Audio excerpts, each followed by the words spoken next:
예, 여러분 반갑습니다. 폐장기는 질병의 원인, 심호흡을 왜 해야 하는지 살펴보겠습니다.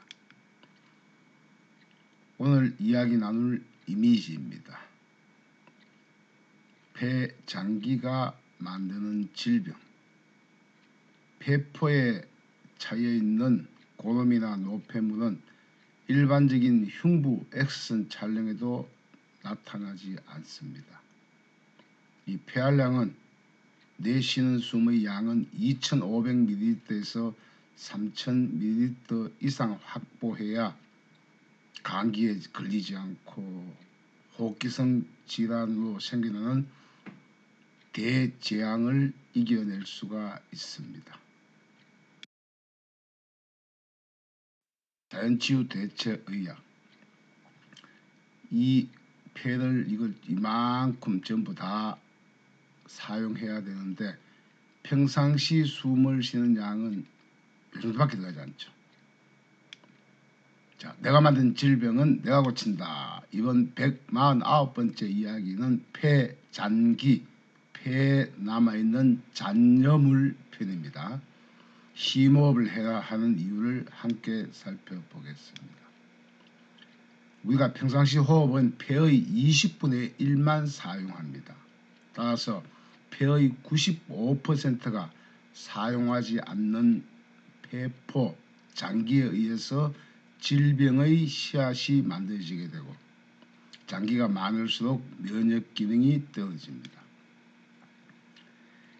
이 세계의 대재앙이 오기 전에 미리 폐를 확장시켜 면역력을 높여두어야 합니다.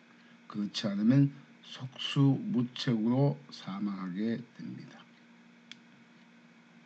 오늘 이야기는 제 책 하권 175쪽에서 212쪽까지 펼쳐진 이야기를 나누겠습니다. 첫 번째, 세계의 대재앙은 모두 폐, 즉 호흡기성 질환입니다. 첫 번째, 이 비잔틴 시대에 동로마의 유스티아누스 흑사병은 당시 콘스탄티노폴리스 도시의 절반이 사망하며 전체 5천만 명이나 죽었습니다. 즉 우리가 평상시 숨을 쉬는 호흡의 양은 요 정도밖에 안 되죠. 나머지는 잔여물입니다. 두 번째, 중세에는 쥐와 벼룩이 매개체인 흑사병은 당시 세계 인구의 4분의 1인 약 1억 명이 사망을 했습니다. 이 주된 원인은 바로 박테리아 때문입니다.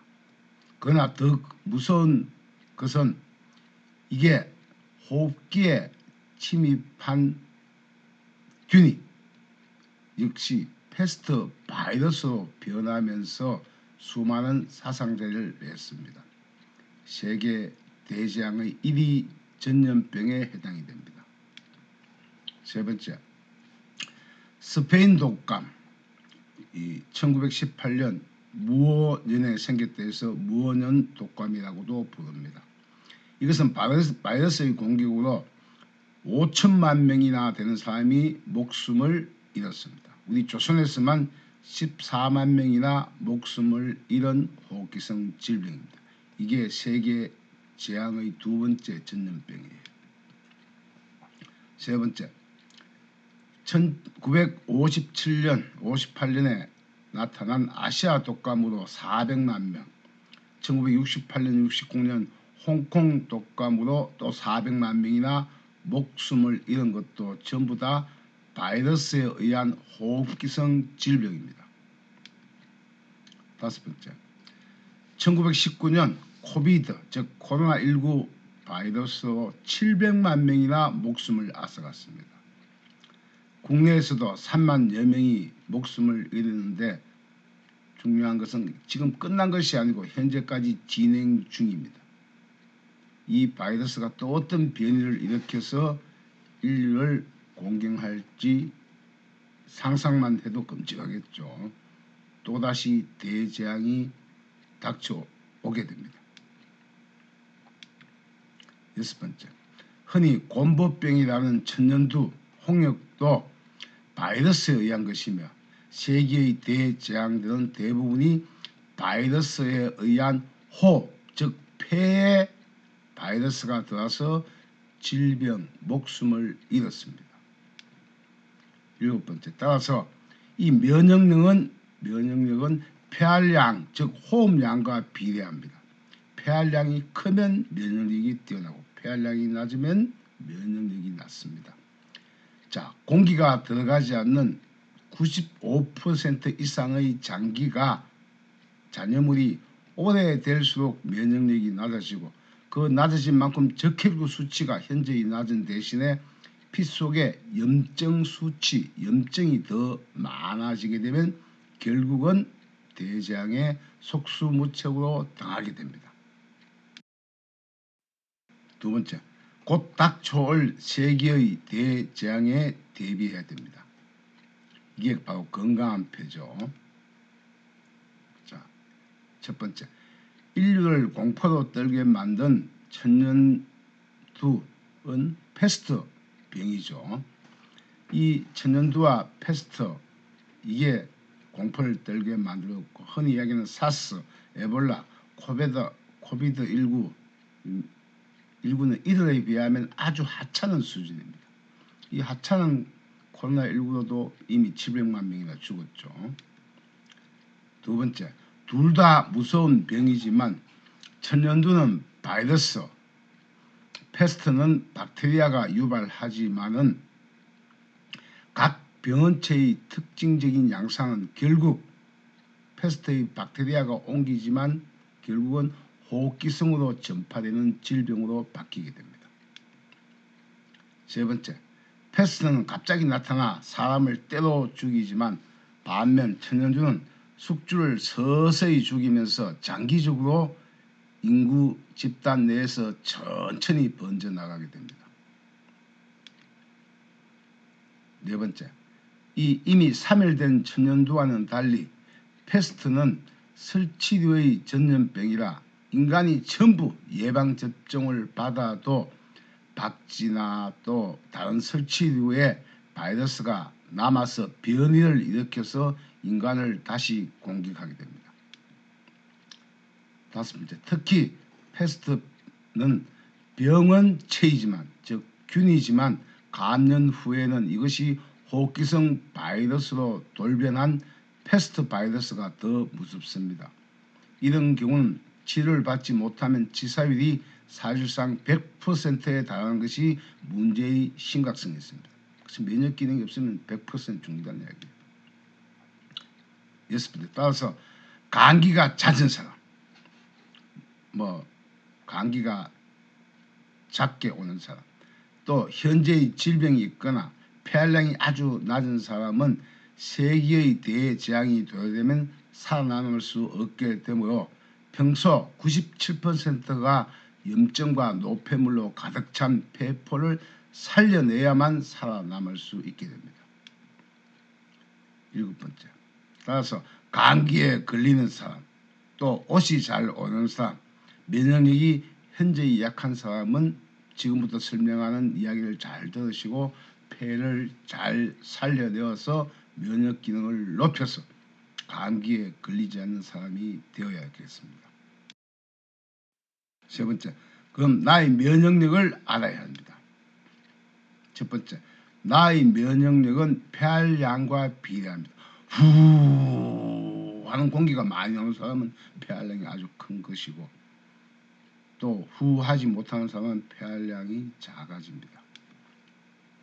자, 이 사람의 폐와 거꾸로 쓴 나무는 같죠.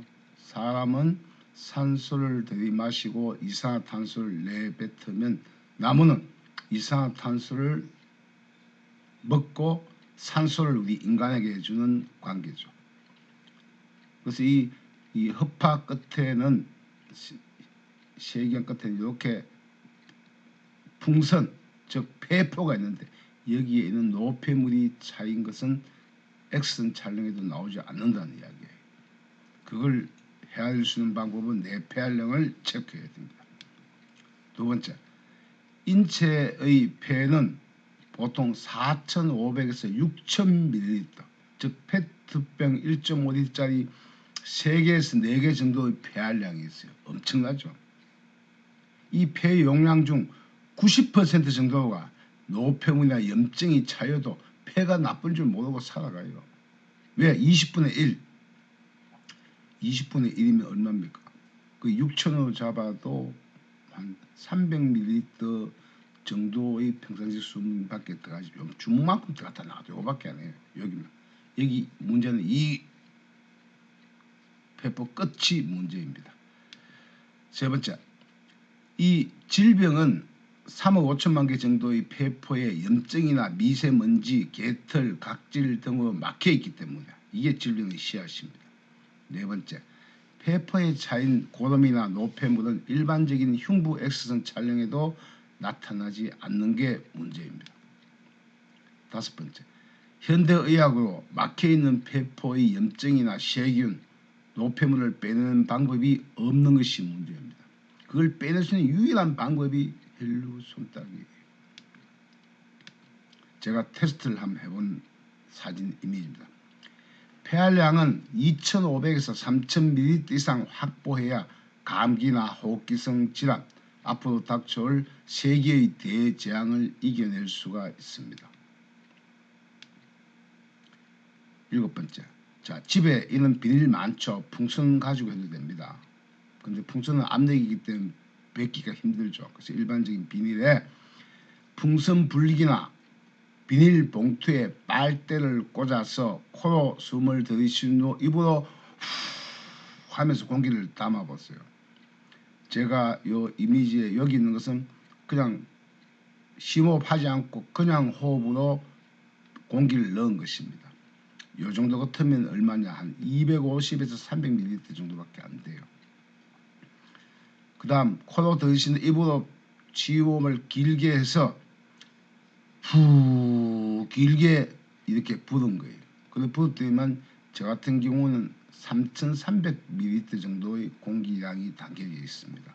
여기 한 3,300 정도 됩니다. 그래서 후 한 다음에 이 담긴 양 여기에 표시를 합니다. 표시를 하고 이 담긴 양만큼 물을 비닐에 담고 비커나 페트병에 담아서 제 자신의 폐활량을 측정을 한번 해보세요. 그럼 그게 자신의 폐활량입니다. 뭐 병가고 할 필요가 없어요. 집에서 바로 하시면 됩니다. 여덟 번째, 자신의 폐 용량의 반 이하가 장기가 된다. 그래서 남아있는 공기가 반 이하가 돼야 됩니다. 참고로 저는 폐활량이 아까 얘기했죠. 3,200-300 정도 조금 넘게 나왔습니다. 네 번째, 폐포가 깨끗해야 면역 기능이 뛰어납니다. 요게 지금 고무풍선 모양 있죠. 요게 폐포죠. 우리 주위에 폐 주위에 동맥으로는 산소를 실어 오고 정맥으로는 이산화탄소를 실어서 폐로 보내죠. 그리고 요 사이에 전부 림프 관들이 있습니다. 근데 림프관도 건강해야 됩니다. 그 림프관은 측정이 불가능해요. 오직 손을 따서 혹은 햇빛을 봐서 호흡, 심호흡을 해서 살려야 되는 게 림프관입니다. 운동도 포함이 되죠. 자, 첫 번째, 폐포가 깨끗하다는 이야기는 적혈구 수치가 매우 높아 피가 정기를 하고 건강한 피를 가진 사람입니다. 폐포 모양의 이미지가 있죠. 두 번째, 적혈구 수치가 높다는 것은 체내 염증이 상대적으로 낮기 때문에 건강지수가 높아 원기 왕성하고 기력이 뛰어나고 감기에 걸리지 않는 사람이에요. 세 번째, 그러나 폐포에 염증이나 개털, 각질 등 노폐물이 많으면 더 이상 공기를 넣을 수 없기 때문에 점점 적혈구 수치가 낮아집니다. 왜? 산소 실을 필요가 실질 못하니까 그렇죠. 그래서 이게 건강한 폐포인데 이 폐포 안에는 진균이 이렇게 차여 있으면 이게 문제가 된다는 거죠. 그럼 이 주의가 이제 뭐냐? 이산화탄소가 남아있고 노폐물이 있고 하니까 주위에 있는 모세혈관이 산소를 받아들이지 못하고, 즉 양이온을 띄어서 혈전, 피떡이 쌓입니다. 폐에. 네 번째, 폐포가 막힌 주변에는 모세혈관의 피가 산소와 이산화탄소를 주고받지 못하여 결국 활성산소와 혈전이 쌓이게 됩니다. 다섯 번째, 폐의 20분의 1밖에 사용하지 않는 폐의 폐활량을 늘려야만 질병이 사라집니다. 여섯 번째, 시간이 날 때마다, 그러니까 의식이 있을 때마다 장기를 입으로 길게 내뿜는 호흡을 자주 하면 결국 폐활량이 늘어나게 되어 있어요. 반갑습니다. 입으로만 무조건 길게 봤어요. 일곱 번째, 심호흡을 하면 평상시 호흡량의 5배에서 저 같은 경우는 10배 이상의 폐 속의 장기가 빠져나와요. 즉 이동 없이 적체된 오래 묵은 이산화탄소와 노폐물, 염증, 개털 이런 것도 함께 빠져나오기 시작합니다. 여덟 번째, 문제는 뭐냐?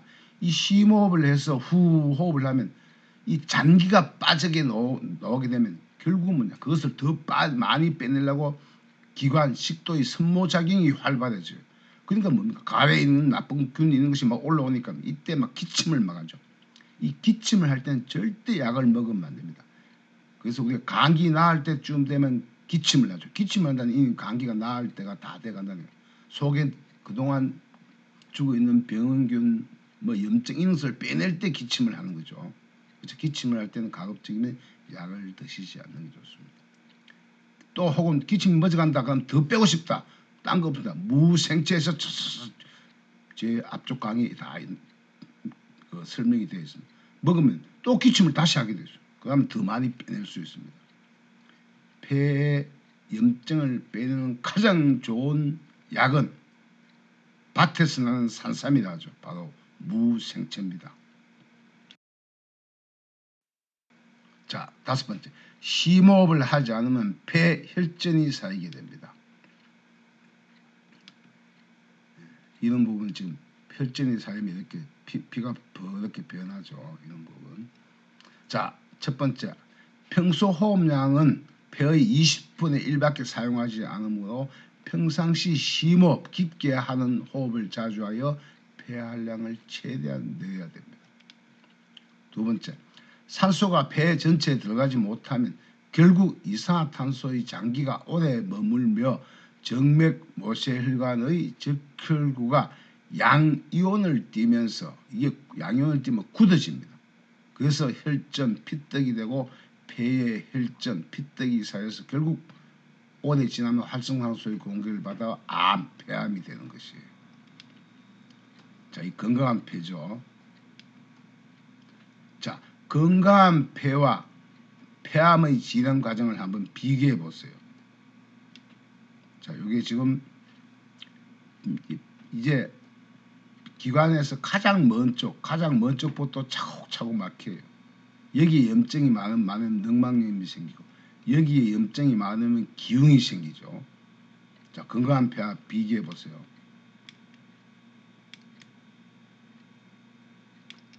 빼기 안 되네요. 자, 그래서 이 기관지부터, 네 번째, 기관지부터 먼 쪽부터 폐포가 굳거나 석회화되어 결국 폐암으로 바뀌어집니다. 폐암 생겨도 다른 거 없습니다.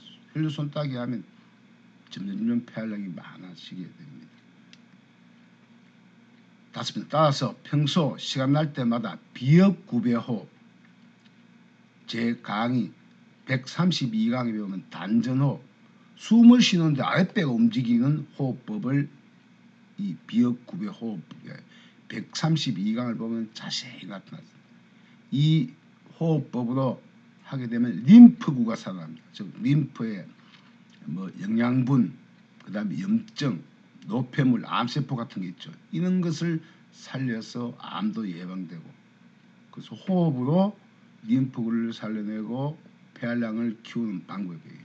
그래서 132방을 참고하시면 폐를 살려내는 최고의 명약이 될 수가 있습니다. 자, 6번째. 심호흡을 하지 않으면 장기가 폐암으로 전이됩니다. 자, 여기 이미지 보이시죠? 이 폐가 이렇게 되어서 결국은 폐포가 막히는 거죠.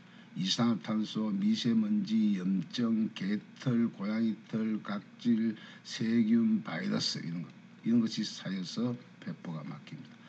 첫 번째, 고른도는 이끼가 끼지 않습니다. 따라서 폐의 장기는 움직이지 않는 공기죠. 무엇이든 인간이든 뭐 우주든 전부 움직이게 되어 있는데 움직이지 않으면 전부 썩어요. 그래서 움직이지 않는 공기를 장기라 합니다. 이게 없어야 됩니다. 두 번째, 폐포의 95%는 장기인데 장기 속에는 이런 이산화탄소, 미세먼지, 염증, 개털, 각질, 세균, 고양이털, 바이러스털 이런 것으로 채워져 있습니다. 이 중에 특히 고양이털은 털 끝이 이렇게 갈고리 모양으로 휘어졌기 때문에 다른 털은 몸이 좋아지면 빠지지만 고양이털은 절대 빠지지 않습니다. 집안에서는 고양이를 키우는 것은 폐를 망치는 첫 번째 요인이에요. 자, 세 번째, 이 장기의 공기, 장기의 공기를 새 것으로 바꿔주지 않으면 이게 오래 누적되어서 기관에서 가장 먼 쪽부터 폐포가 염증이 쌓이고 미세먼지가 쌓여서 굳어가게 됩니다. 이 가장 먼 실기관지 지나서 쇠기관지까지 가서 이렇게 건강해야 되는데 이 건강한 주위의 적혈기와 구조죠. 그런데 이제 여기에 건강한 것들인데 결국 여기에 이제 노폐물 각질이 쌓이면 이렇게 죽어버려요. 그래서 이렇게 피떡 혈전이 폐에 쌓이면서 질병의 씨앗이 됩니다. 네 번째, 굳어진 폐포 주변에 있는 정맥과 동맥의 모세혈관이 막혀 양이온을 띈다. 이 양이온 빼내는 방법은 딴 거 없죠. 맨발 걷기 하면 발바닥으로 양이온이 다 빠져나가요. 그래서 맨발 걷기가 좋습니다. 햇빛 봐도 이온이 바뀝니다. 그 다음 호흡으로 또 바뀌어요. 그래서 양이온을 띠면서 어적혈, 혈전이 쌓이고 그에 따라서 쓰이지 못한 활성산소가 결국은 뇌세포를 공격해서 암세포를 빠르게 증식하게 됩니다. 자, 7번째, 심호흡은 림프절의 오장육부를 건강하게 합니다. 자, 심호흡하는 법 살펴보겠습니다. 자, 이 심호흡을 하면 송과체, 우리 뇌의 중앙 약간 뒤쪽에 있는 송과체, 우리 몸의 에너지 발전소죠. 송과체를 발전을 시킵니다. 심호흡. 그 다음 체내 암이나 노폐물을 처리하는 림프절을 움직이게 만듭니다. 그래서 이 림프절을 움직이게 만드는 것은 오직 운동과 호흡, 햇볕 쬐기 밖에 없습니다. 자, 우리가 호흡숨을 쭉 들이쉬면 이 장이 이만큼 쭉 내려와 있죠. 근데 후 뱉으면 장이 이렇게 딸려 올라가요. 숨만 쉬어도 오장육부가 움직이니까 운동 안 하고 해도 저질러 건강해. 호흡으로 우리 오장육부를 다 살려내는 방법이 바로 이 비읍급의 호흡입니다.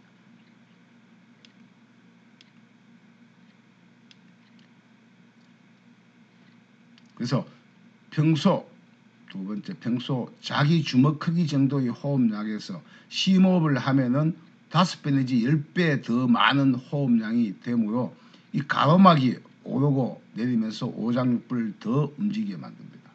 세 번째, 평소 호흡량은 폐포의 95%가 장기가 되어 정맥에서 가져온 이산화탄소가 폐포에 머물면서 주변의 동맥 모세혈관의 적혈구가 산소를 받아들여서 교환하지 못하여 결국 이게 양이온이 되어서 적혈구가 굳어서 피떡이 되고 질병의 씨앗이 됩니다.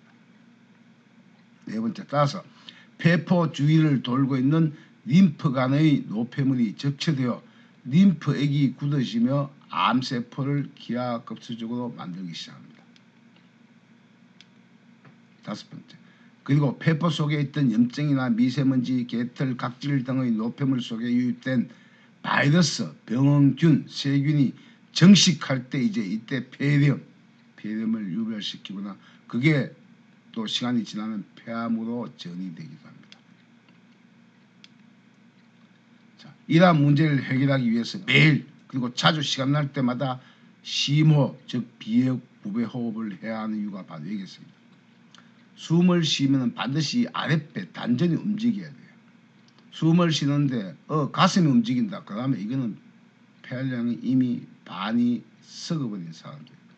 그래서 사람이 죽을 때 해가 목이 움직이죠. 그럼 이미 이제 죽음에 이르게 된다는 얘기입니다. 후 하면 영원히 살아요. 하면 못 뱉으면 죽습니다. 그래서 내쉬는 쉼이 그만큼 중요해요. 자, 일곱 번째, 세계의 대재앙에서 살아남기 위하여 지금부터 장기, 내가 만든 장기로 망가진 폐를 복원시켜야 됩니다. 제 강의, 폐강 이야기가 많습니다.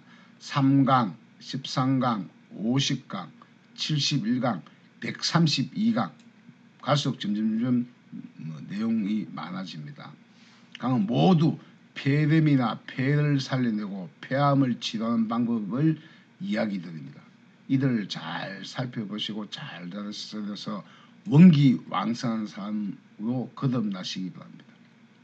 그래서 절대 감기에 걸리지 않는 사람이 많아졌으면 좋아요. 저는 감기 자체를 모릅니다. 몇십 년 동안 감기를 몰라요. 예, 오늘 이야기는 여기까지네요. 자, 내가 만든 질병은 내가 고친다. 다음 150번째 이야기는 그동안 숨겨둔 이야기입니다. 천기 특집 1부 2부 편입니다.